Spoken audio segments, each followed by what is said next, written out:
Maayong buntag dahil mga amigo, no? Di aday ko karon diri sa fish cage nga ako ngay bantayan. Gikan ko na masaw. Mga siyang area mga amigo.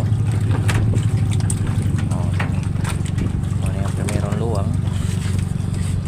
Oh, mo sa kini ang ikaduha nga luwang. 5K lang ang solodan ni mga amigo. Mo ni siyang area medyo layo ta sa baybayon, kaya kita sa lamlaom noon bawang ni kay naaram sa mga tulog lupa. Kita ninyo mga amigo nga nagid siya sa dagat.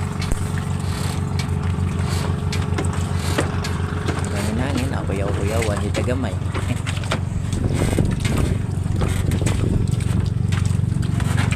Sa ninyo din sa unahan mga amigo na sa dinaang kaliguanan ang floating cottage kana na inyo makita na siya dire sa San Francisco Talibong sa May Tabon area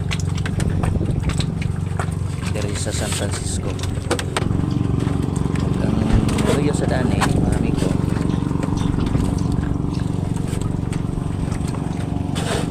Sa dinha ang usa ka fish cage akong silingan